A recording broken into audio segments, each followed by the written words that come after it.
भारत में पूरे 15 लाख से ऊपर स्कूल्स हैं। उन स्कूलों में 77 लाख से ऊपर टीचर्स हैं और हज़ारों में प्रिंसिपल्स हैं। भारत में कम से कम 1000 यूनिवर्सिटीज़ हैं। ये 2020 के आंकड़े हैं, जिसमें कुछ यूनिवर्सिटीज़ में से 54 यूनिवर्सिटीज़ सेंट्रल यूनिवर्सिटीज़ हैं, 416 स्टेट यूनिवर्सिटीज़ हैं, 125 डीम्ड यूनिवर्सिटीज़ हैं और 159 जो है वो नेशनल इम्पॉर्टेंस के इंस्टीट्यूट्स हैं, जैसे IIMs हो गए, एम्स हो गए, IITs हो गए। ये सारे की सारी यूनिवर्सिटीज़ हैं। इन सब के अंदर लाखों बच्चे हर साल तैयार होकर भारत का भविष्य बाहर निकलता है। इन सब एजुकेशन फील्ड की अगर बात की जाए तो इन्हें चलाने के लिए एक teacher, teaching staff, non teaching staff, principal, management और कई ऐसे फैकल्टीज़ लगते हैं जो एक स्टूडेंट को एक डिग्री लेने तक हेल्प करते हैं।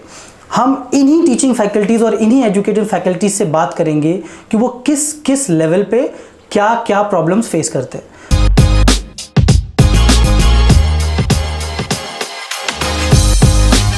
नमस्कार दोस्तों, आपका AV टॉक शो पे स्वागत है।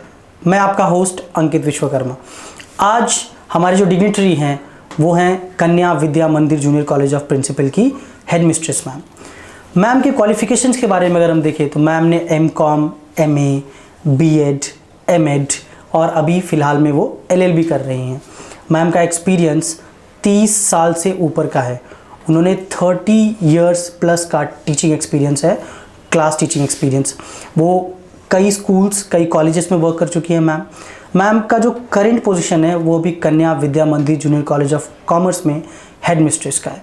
मैम के अवार्ड्स की बात की जाए तो मैम को बेस्ट एजुकेटर का अवार्ड मिल चुका है इंटरनेशनल ह्यूमन राइट्स से, और उन्हें राधा कृष्ण परमहंस अवार्ड भी मिल चुका है 2015 में।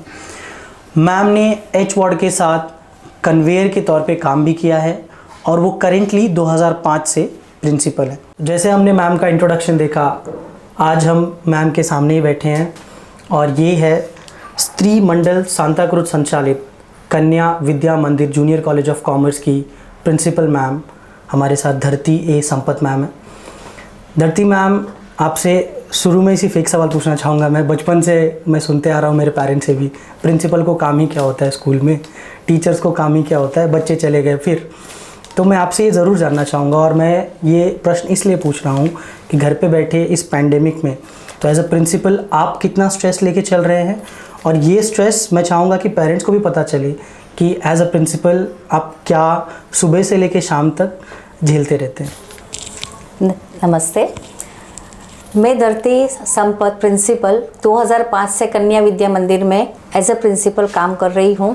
पेंडेमिक तो अभी शुरू हुआ, लेकिन प्रिंसिपल को कुछ काम नहीं होता है, ऐसा हो सकता है क्या? नहीं मैम, बिल्कुल नहीं। आज बच्चे पढ़ते हैं, टीचर्स पढ़ाते हैं, मैनेजमेंट अपना इंफ्रास्ट्रक्चर प्रोवाइड करती है, लेकिन प्रिंसिपल चारों बाजू से घेरा हुआ है। प्रिंसिपल को स्टूडेंट्स का करियर देखना है, उनका फ्यूचर देखना है, उनका फ्यूचर बनाने के लिए अच्छे से अच्छे उनको शिक्षा देने के लिए टीचर्स को ट्रेन करना है। साथ में जो जो चैलेंजेस आते हैं उसमें सब में सेंटर प्रिंसिपल होती है, और प्रिंसिपल को ये सब अपना पेरेंट्स, PTA मेंबर्स, अपने मैनेजमेंट, अपने एजुकेशन डिपार्टमेंट ऑफिसर्स, उनकी पॉलिसीज़, उनके टीचर्स के और स्टूडेंट्स के बीच में जो इंटरेक्शंस है वो सबको ध्यान रखते हुए पूरे सिस्टम को कंट्रोल करना है। हेड क्या होता है? पूरे बॉडी को कंट्रोल करता है। Like that way the principal head है। सिर्फ अपनी स्कूल के साथ नहीं, दूसरे की स्कूल में भी क्या एक्टिविटीज़ हम कर सकते हैं, इंटर कॉम्पिटिशन्स में बच्चों को आगे लेके जाके अपने बच्चों को और मोटिवेट कर सकते हैं, इस बारे में हमेशा तत्पर रहते हैं और हमेशा सोचते हैं। दूसरा मैम, मेरा ये प्रश्न है कि जैसे सबका एक सपना होता है कि मैं डॉक्टर बनूंगा, मैं इंजीनियर बनूंगा, तो आपका भी बचपन से सपना था कि आप एक प्रिंसिपल बनेंगे। आप प्रिंसिपल कैसे बने, पहला ये है, और दूसरा आपका सपना क्या था? प्रिंसिपल कैसे बनी, ये सपना मैंने बचपन में, जब भी मैं 9th स्टैंडर्ड में थी तभी देखा था। 9th स्टैंडर्ड से मैं जैसे स्कूल में एक डे होता है टीचर्स डे, हाँ। वो टीचर्स डे में 9th स्टैंडर्ड के बच्चों को ही टीचर्स बनाया जाता है, और वो उसमें मेरे प्रिंसिपल ने मुझे एक अपॉर्चुनिटी दी प्रिंसिपल बनने का। और उस दिन मैं पहले दिन एक्टिविटीज थी स्कूल की, और उसमें मैं एक दिन प्रिंसिपल की कुर्सी पे 2 घंटे के लिए बैठी थी। मेरे स्कूल के प्रिंसिपल की, और वो अपॉर्चुनिटी मैं लाइफ में कभी नहीं भूल सकती। तब से मेरा सपना था कि मैं प्रिंसिपल बनूंगी। साथ साथ में जैसे बड़े हो गए, मुझे लॉयर बनने का भी बहुत ही इंटरेस्ट था। यस मैम, तो अभी आपने बहुत ही, और वो मैंने अपना सपना अभी मैंने लास्ट ईयर में LLB में हूँ, और LLB पूरा कंप्लीट कर रही हूँ, और मैंने वो सपना भी पूरा किया। चलिए, ये तो आपने स्पष्ट कर दिया कि पढ़ने की कोई उम्र नहीं होती और जीवन में आगे बढ़ने की कोई उम्र नहीं होती है। सही बात है। Yes ma'am. नेक्स्ट मैम, ये पूछना है मुझे कि अभी जिस तरीके का पेंडेमिक 2 साल से हम झेल रहे हैं, इसमें स्टूडेंट्स तो बहुत स्ट्रेस्ड हैं ही, उसके साथ साथ आप भी स्ट्रेस्ड हैं, पेरेंट्स भी स्ट्रेस्ड हैं। इस पेंडेमिक का एंड तो हो जाएगा एक ना एक दिन, लेकिन जो इस सिचुएशन में मेंटली, फिजिकली, इमोशनली जो बच्चे टॉर्चर हुए हैं, जो पेरेंट्स टॉर्चर हुए हैं, उनसे कैसे बाहर निकला जाए। और एज अ प्रिंसिपल, अभी जो एग्ज़ाम्स आ रहे हैं, बच्चे ऑनलाइन ही पढ़ाई किए, अब ऑफलाइन सीधे जाना 2 साल बाद, एक ऐसे माहौल में बैठना, तो वो कोप अप कैसे करे इस चीज़ से मैम? पहली बात है पेंडेमिक, ये ऐसी सिचुएशन आ गई है हमारे समाज में, वर्ल्ड वाइड ग्लोबली है, ये सिर्फ हमारे देश में या हमारे तक सीमित नहीं है। तो उसके लिए बहुत सारी पॉलिसियाँ गवर्नमेंट की तरफ से, सेंट्रल गवर्नमेंट की तरफ से बनाई जाती है, लेकिन वो जो पॉलिसियाँ है घर तक पहुंचाने का काम है शिक्षक ही कर सकता है। Yes ma'am. और वो शिक्षक, क्योंकि बच्चे नर्सरी से लेके PG तक जो भी है वो भी बच्चे ही है, वो टीचर्स के अंडर है, और ये काम टीचर्स ही कर सकते हैं। उसके बारे में हमें बहुत सारी गाइडेंस दी गई है, हम उसी गाइडेंस पे चलते हैं, जो SOP दिया है उस पे चलते हैं। हम बच्चों को अभी आज से ही ऑफलाइन स्कूल शुरू कर दिया है। पहले उनको पढ़ाई का स्ट्रेस नहीं देते हैं पहले दिन दूसरे दिन कि 2 साल के बाद आज बच्चे क्लास में आए तो भाई पढ़ो। उनको पहले स्कूल का वापस से स्कूल के माहौल पे लाने के लिए उनकी दिमागी तैयारी करने की बहुत ही इम्पॉर्टेंट चीज़ है। तो उनका काउंसलिंग करना, उनको थोड़ा खेल खिलवाना, और फिर उस तरह से हम आगे बढ़ते जा रहे हैं। तो वो आलस उनके शरीर से और दिमाग से निकालने के लिए थोड़ा काउंसलिंग की ज़रूरत है। काउंसलिंग के बाद ही वो अपने फ्यूचर के बारे में हमें आज से सोचना शुरू करेंगे कि हमें आगे क्या करना है, कैसे करना है, वो भी एक पेंडेमिक की चैलेंज के साथ। yes, और उसके बारे में आज हमारा कॉलेज का पहला दिन था, और सुबह से हमारे टीचर्स को यही तरीके से मैंने क्लास में भेजा कि बच्चों को मोटिवेट करो, कुछ पढ़ाओ मत। मैम, ये तो आप अपनी तरफ से कोशिश कर रहे हैं, ये आपकी उदारता है। बाकी ऐसे कई भी इंस्टीट्यूट्स हैं जो ज़्यादातर बच्चों पर फोकस नहीं करते। उनका ये होता है कि ठीक है, जो हुआ सो हुआ, अब हम कुछ नहीं कर सकते। तो बच्चा अगर इंडिविजुअली, जैसे आपका ये इंटरव्यू देख रहा है, और वो मान के चलिए कि आपके कॉलेज में नहीं है, अब पास ऑन हो गया है, सिर्फ बच्चा ही नहीं, एक बड़ा भी, क्योंकि जीवन में वो सब बच्चे होते हैं जो जीवन में अपने पढ़ते रहते हैं, और इस समय वो भी अपने फ्यूचर को लेकर चिंतित है, क्योंकि बड़ी बड़ी कंपनी से लोगों को निकाल दिया गया। कई लोग जो कई सालों से किस पद पर थे उनको निकाल दिया, तो अब उनको अपना जीवन एक अंधकार दिख रहा है। तो वो कैसे इस पेंडेमिक से अपने आप को मेंटली बाहर निकाले? सबसे पहले तो ऐसे जो भी बच्चे हैं जो इमोशनली अपने आप को कुछ ऐसा इस दौर से गुजर रहे हैं कि कहीं उनकी पढ़ाई रुक ना जाए, कहीं आगे जाके उनको भी काम से निकाल ना दिए जाए। अगर अभी अभी काम शुरू किया है, बहुत सारे ऐसे फ्रेशर्स है जो निकले हैं लेकिन काम भी नहीं मिल रहा है, पेंडेमिक में है, जो काम पे थे उनको निकाला गया है, उसमें और कुछ नहीं कर सकते। सिर्फ और सिर्फ अपने आप को पॉजिटिव रखो, पॉजिटिव रख के अपना कार्य कभी नहीं भूलो, कहीं ना कहीं एक दिन नौकरी ज़रूर मिलेगी। तो पॉजिटिव रखो, आपकी जो स्किल है वो स्किल को एक्सप्लोर करो। आपको एक ज़्यादा समय मिला है इस समय में कि आप खाली मत बैठो। हाँ, ये आपको एक ऑटोमेटिकली एक टाइम स्पेंड मिल गया है कि अपनी स्किल को और एक्सप्लोर करो, चाहे वो ऑनलाइन पढ़ाई हो, चाहे वो कुछ क्रैश कोर्स हो, चाहे कुछ आप और उसको आपकी जो भी फील्ड है उसमें आगे जाने की कोशिश करो और उसको एक्सप्लोर करके आप नए रिज्यूम के साथ उनको अप्लाई करो। ऐसा कोई भी नहीं है कोई आपको जॉब पे नहीं रखेगा। पूरे भारत में देखा जाए तो 50 लाख प्लस फैकल्टीज़ है, टीचिंग नॉन टीचिंग सबको मिला के 50 लाख के ऊपर। इतने सारे स्कूल्स हैं, कॉलेजेस हैं, सभी लोग टीचर बनना चाहते हैं, कुछ कोई एम रखा है। आपके हिसाब से आपका 30 साल का टीचिंग एक्सपीरियंस है, तो मैं सिर्फ ये पूछना चाहता हूँ कि किसी को अगर टीचर बनना है, शिक्षक बनना है अपने जीवन में, तो उसे ऐसे कौन से कुछ गुणों को अपनाना चाहिए? टीचर्स बनने के लिए गुण तो सभी में रहते हैं। आज आप एक बात करो, छोटे बच्चे भी खेलते रहते हैं, तो ऐसा नहीं ऐसा कर, ऐसे वो सिखाते रहते, दैट मीन्स वो कुछ टीच कर रहा है। मीन्स टीचर वो बेसिकली हर एक के इनबिल्ट एक नेचर है। सिर्फ उसको अपने सही तरीके से लेके जाना, जो एकेडमिक के लेवल पर लेके जाना, कैसे टीच करते हैं, कैसा एक कंसेप्ट को किसी और के तरह आप अगर सिखा पा रहे हो, तो वो गुण वो उसके पेरेंट्स को पहले से ही दिख जाते हैं। और वो पेरेंट्स का काम है उसको मोटिवेट करना कि आगे जाके तेरा काउंसलिंग अच्छा है, तू टीच अच्छा कर सकता है, तो एक टीचर बन। और मोटिवेशनल टीचर बनने के लिए आजकल पेरेंट्स बहुत कम मोटिवेट करते हैं, क्योंकि आजकल सिर्फ आप पेरेंट्स को भी बड़े बड़े डिग्रियां दिखते हैं, हाँ, इंजीनियर, डॉक्टर, चाहे फिर आगे जाके बहुत बड़ी डिग्रियां, उससे आगे साइंटिस्ट, या ये different kinds of engineer, software engineer, hardware engineer, IT engineer, ये सब में उनका दिलचस्पी पेरेंट्स का ही हो गया है। तो यहाँ पेरेंट्स बच्चों को स्कोप ही नहीं दे रहे हैं कि तुम ये टीचिंग लाइन में भी आगे जा सकते हो। तो ऐसा ज़रूरी नहीं है कि टीचर का बच्चा टीचर ही बनेगा, लेकिन अगर टीचर नहीं है फिर भी उसका बच्चा टीचर बन पा रहा है, उसका स्किल है, उसका जो इनबिल्ट स्किल है, उसको डेवलप करने के लिए पेरेंट्स का रोल बहुत इंपॉर्टेंट हो जाता है। मतलब एक बच्चे की अपब्रिंगिंग किस हिसाब से? अपब्रिंगिंग के हिसाब से बच्चा 8, 9, 10th में आता है, तभी बच्चे का क्या किस तरह किस प्रोफेशन पे झुकाव हो रहा है, वो पेरेंट्स को वही समझ जाता है।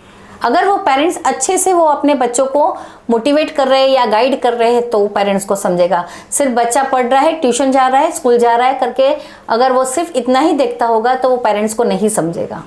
सिर्फ फीस भरने से आपका बच्चा पढ़ाई में नंबर 1 नहीं होगा।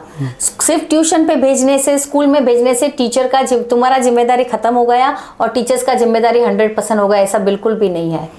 आज टीचर्स आपके उनके पास स्कूल में कॉलेज में जाता है तो 5 घंटा होता है, ट्यूशन पे जाता है तो 2 घंटा होता है। 24 आवर्स में ज़्यादा आवर्स पेरेंट्स के साथ टीचर्स बच्चे बिताते हैं।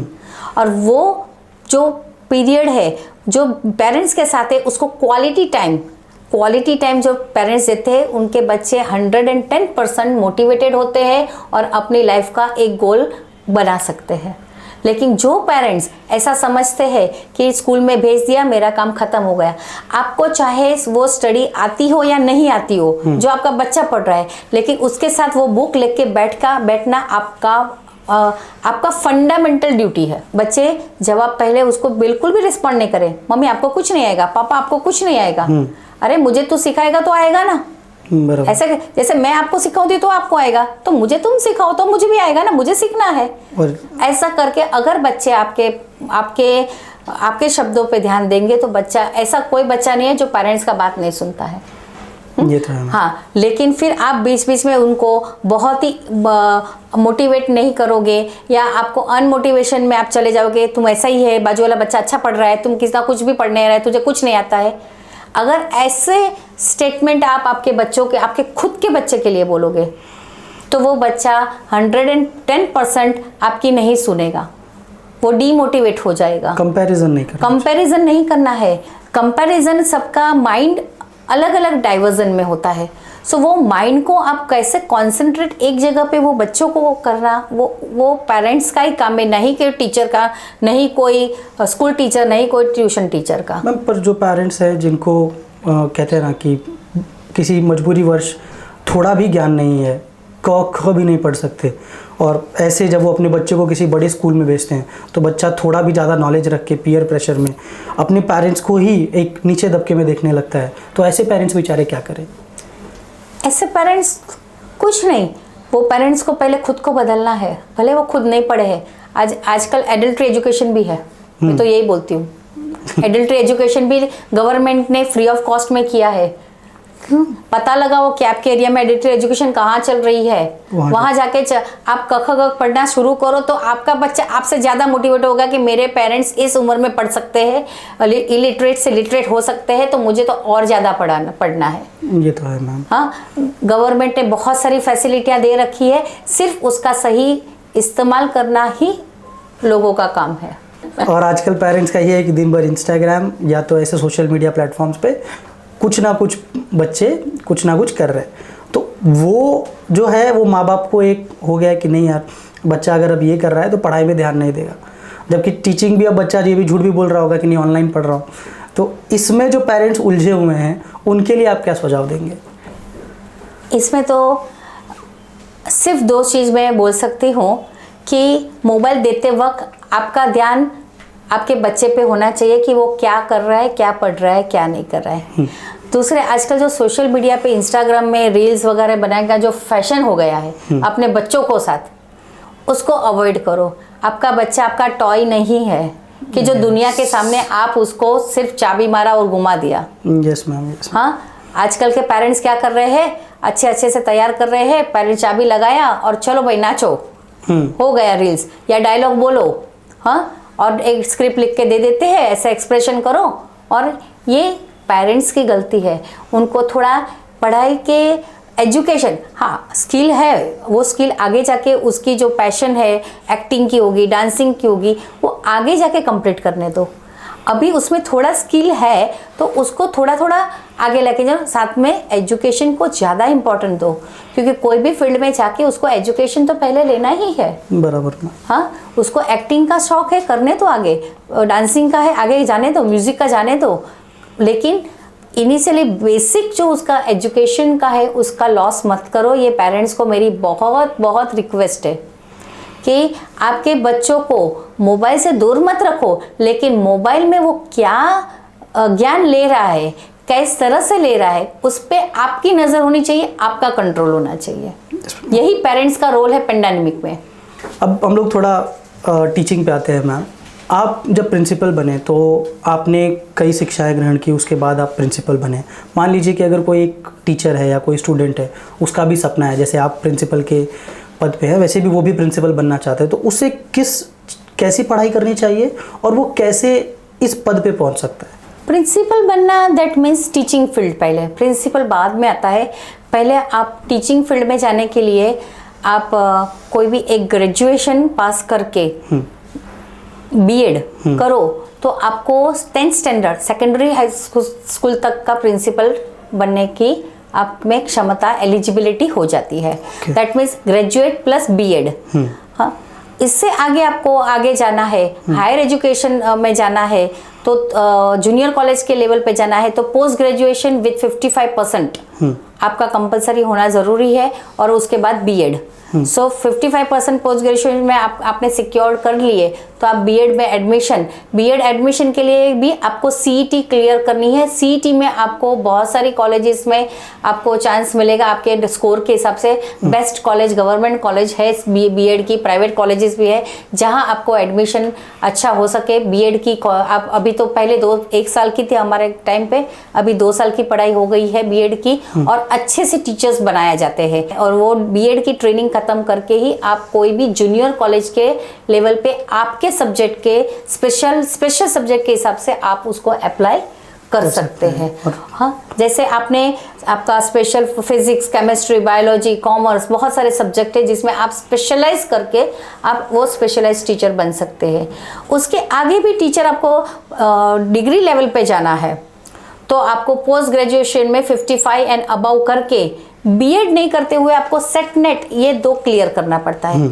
Set means up to limitation to the state, Maharashtra state, that is set, and net means that eligibility all over the India. Okay, national. So national level पे आप कोई भी कॉलेज में अगर if you are cleared the net examination, it will be you are eligible for all over Indian colleges. Okay.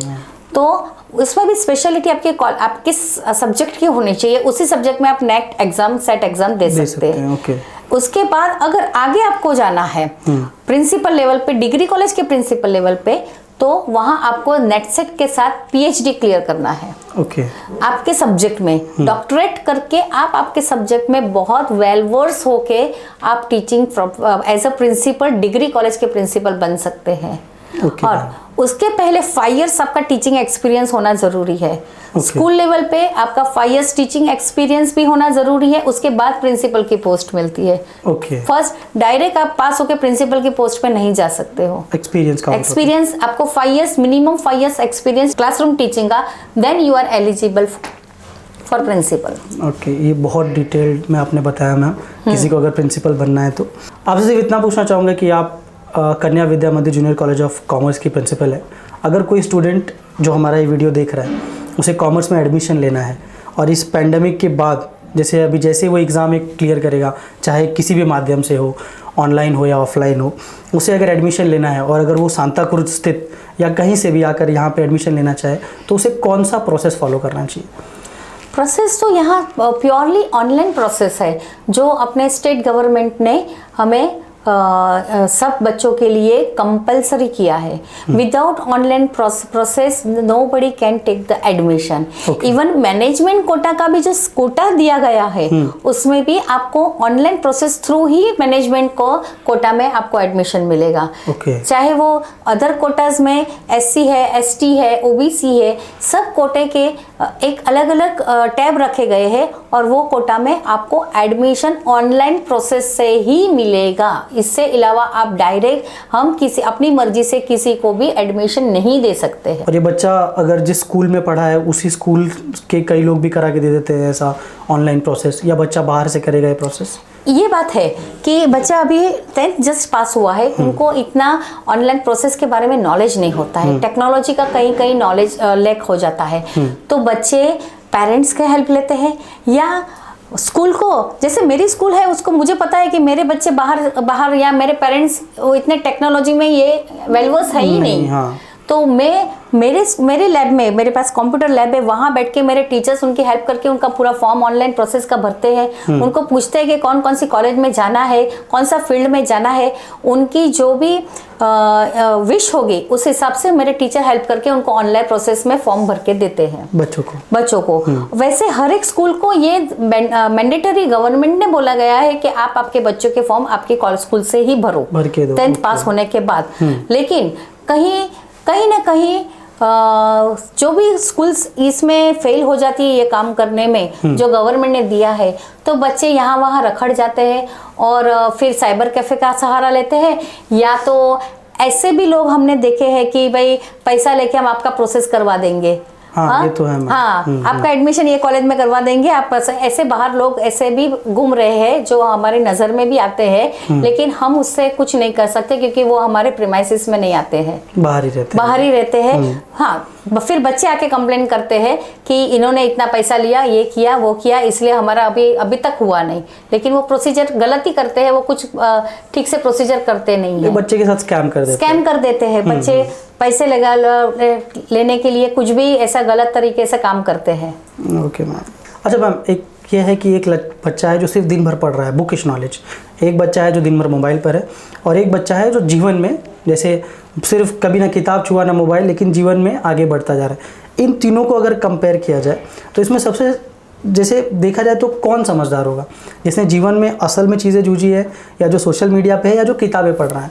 अगर आगे जो जीवन में बढ़ेगा वो कौन बढ़ेगा? ये आपका क्वेश्चन मुझे कुछ चैलेंजिंग लगा मेरे लिए क्योंकि इसका पैरामीटर किसी के पास नहीं है। आज मैं बोलती हूँ धीरूभाई अंबानी क्या पढ़े थे? कुछ नहीं मैम। हाँ, कुछ नहीं, लेकिन आज वर्ल्ड वाइड में फेमस है बहुत ज्यादा। हाँ, ऐसे कई पर्सनालिटीज है कुछ पढ़े नहीं है फिर भी फेमस है। हाँ, लेकिन बहुत बुकिश नॉलेज लेके बहुत डिग्रियां है, वो जीवन में इनसे थोड़े पीछे रह गए। बराबर, इनसे थोड़े पीछे रह गए हैं। हाँ, और तीसरा थिंग आपने क्या बताया? सोशल मीडिया पे जो पूरा दिन एक्टिवेट रहते हैं। हाँ, तो कमाई के नाम पे उसके पास जो सोशल मीडिया कितना देगी? 1 लाइक का 25 पैसा। हाँ, तो सोचो कितनी मेहनत करनी पड़ेगी। तो यही मेहनत वो पढ़ाई के पीछे लगाए तो अच्छी डिग्री लेके कहीं अच्छी व्हाइट कॉलर जॉब कर ले। ये तो है मैम, पढ़ने के। हाँ, सोशल मीडिया, बाकी सब जो भी आपकी स्किल्स है उसको हम कभी डिनाई नहीं कर सकते। आज ऐसे बहुत सारे इंजीनियर भी है जो इंजीनियर पढ़ाई करके सिंगिंग में गए हैं, प्लेबैक सिंगर बने हैं। ऐसे बहुत लगे, बहुत सारी पढ़ाई करके वो एक्टिंग में गए हैं, पैशन फॉलो किया आपने। बहुत सारी पढ़ाई करके पॉलिटिक्स में गए हैं। तो ऐसा कोई पैरामीटर नहीं है जिसको मापा जा सके। हाँ, ये कोई पैरामीटर हमारे पास नहीं है ह्यूमन बींग्स के पास कि ये पर्सन ऐसा करेगा तो ऐसा ही जाएगा लाइफ में आगे फ्यूचर में। नहीं, वो उसके सराउंडिंग, सर्कमटेंसेस, उसके अपब्रिंगिंग, उसके गाइडेंस, उसके मेंटर्स एंड खुद का जो भी आगे करने की चाह। प्रश्न ये है कि ये हर पर्सनालिटी से हम पूछते हैं कि जो ये पीढ़ी आई है, और एक इसमें 3 पीढ़ियां होती हैं, एक जो जन्म ली है, एक जो अपना युवापन देख रही है, एक जो वृद्धापन की तरफ बढ़ रही है। इसमें आप जो हमारी युवा पीढ़ी है, जिसको वर्किंग फोर्स बोलते हैं, जो एक देश को, जो एक संस्थान को आगे लेके जाता है, उसे आप ऐसा कोई 2 उद्देश्य बताइए, या ऐसा कुछ 2 आप गाइडेंस देना चाहेंगे, 2 ऐसे पॉइंट्स जिसको फॉलो करके वो अपने आप को भी सुधार सके और समाज में भी कुछ चेंज ला सके। जैसे कुछ गाइडेंस अगर आप देना चाहेंगे आज की जनरेशन को। आज की जनरेशन को सबसे पहले फॉलो करना बंद कर दो, जो हर एक लेवल पे फॉलो मी हाँ, ये तो है। फॉलो करना, खुद की आइडेंटिटी बनाओ। किसी को फॉलो करने की हमें कोई ज़रूरत नहीं है। अच्छा, यस मैम, ये तो है। हाँ, हम क्यों किसको फॉलो करिए। ओके, ये तो पहला हो गया मैम। और दूसरा? सबसे पहला, ये फॉलो शब्द अपने आप से, आपके दिमाग की डिक्शनरी से बंद कर दीजिए। Make your own path. खुद की डगर बनाओ, खुद चलो। बहुत सारे अंगारे मिलेंगे, बहुत सारे कांटे बिछे मिलेंगे, लेकिन उनको पार करके लक्ष्य तक पहुंचना आपका काम है। मेरा इस तरह से का फॉलो था, जो सोशल मीडिया वाले फॉलो को बंद करो। Okay, yes ma'am. हाँ, तो ये सोशल मीडिया को फॉलो बंद करो। बहुत मेहनत करो। आजकल की पीढ़ी को है ना, बहुत इजी वे सब चाहिए। हाँ। सिर्फ फोन किया, सब हाजिर होना चाहिए। एक इंस्टेंट लाइफ हो, इंस्टेंट लाइफ। Instant life. तो वो इंस्टेंट में से बाहर निकल के जो करेक्ट वे, हार्ड वर्क किसको बोलते हैं कि खुद उसमें डूब के जो भी आप करना चाहे वो पढ़ाई हो, चाहे वो एग्जाम की तैयारी हो, चाहे वो आपका खुद का चुना हुआ कुछ पैशन काम हो। हाँ, आप पर्दे पे एक्टर्स देखते हैं, आप बहुत अच्छा लगता है, उसको बहुत सारे लाइक्स देते हो। हाँ, लेकिन वो एक्टर अपना दिन का कितना घंटा अपने पैशन के पीछे लगाता है। आपका काम क्या है, आपने जो सिलेक्ट किया है आपका काम, उसके ऊपर काम करो। और जब तक वो नहीं सोचोगे, आप कभी भी सक्सेसफुल नहीं बनोगे। फॉलो करना बंद करो और हार्ड वर्क से अपने काम को तराशो, तब आप खरा सोना बनोगे और दूसरों को दिखोगे, तब आपकी आइडेंटिटी दूसरों को दिखेगी। तो मैम ने हमको ये 2 शब्द दिए कि लोगों को फॉलो करना बंद करें, पर आप चैनल ज़रूर फॉलो करना। और दूसरी चीज़, मेहनत करो। जीवन में जितना परिश्रम करोगे, उतना आपका परिश्रम आपको आगे लेके जाएगा। तो ये 2 शब्द है, बहुत इंपॉर्टेंट शब्द है। मैम के साथ बात करके हमें बहुत अच्छा लगा। मैम ने अपना समय दिया हमें यहाँ। या कुछ प्रश्न ऐसे हैं जो नहीं इनसे जानना चाहिए, क्योंकि 30 साल का एक्सपीरियंस है पढ़ाने का, बाकी जीवन का कई एक्सपीरियंस है, कई उतार चढ़ाव देखे हैं मैम ने। As a parent, as a student, as a जो भी आप जिस पद पे हैं, अगर आपको लगता है, एज अ प्रिंसिपल भी अगर आपको लगता है कि मुझे कई चीज़ें मैं फेस कर रही हूँ पर शायद मैम उसका आंसर दे सके, तो आप कमेंट सेक्शन में उसको ज़रूर लिखिए। ये हमारा फर्स्ट पार्ट है मैम के साथ। हम आगे मैम के साथ एक और पार्ट बनाएंगे आपके सवालों को लेकर, और हम ज़रूर एक बार आपके सवालों को मैम के सामने रखेंगे। और हम मैम से आशा भी करेंगे कि मैम हमें अपना थोड़ा समय अगली बार ज़रूर दें। और मैम से हम बहुत तहे दिल से धन्यवाद करना चाहते हैं कि आपने अपना समय दिया, इतनी अच्छी बातें बताई। और कहीं ना कहीं पैंडेमिक में मैम की कुछ बातों को, या सभी बातों को मैं तो कहूँगा, फॉलो करके हम मेंटली, इमोशनली इससे बाहर आ सकते हैं और अपने जीवन को आगे सुधार सकते हैं। और ज़रूर हमें कमेंट में बताएं कि आपको इंटरव्यू कैसा लगा। जाने से पहले धन्यवाद आपका, आपने अपना समय हमारे साथ बिताया और आपने इस इंटरव्यू को देखा। इससे आपको क्या सीखने को मिला और इस पूरे इंटरव्यू में आपको कौन सी बात अच्छी लगी, हमें कमेंट में ज़रूर लिख के बताएं। मैम से अगर आपको कुछ पूछना हो या मैम से अगर आपको कुछ जानना हो तो आपसे कमेंट सेक्शन में ज़रूर लिखिए। हम मैम के पास आपकी बात को ज़रूर पहुँचाएंगे और ये कोशिश करेंगे और ये प्रयास करेंगे कि मैम उसका आंसर ज़रूर दें। धन्यवाद दोस्तों, और स्टे सेफ। पैंडेमिक ख़त्म ही होने वाला है, फिर पूरी आज़ादी से हम बाहर घूमेंगे। तब तक के लिए जय हिंद, जय भारत।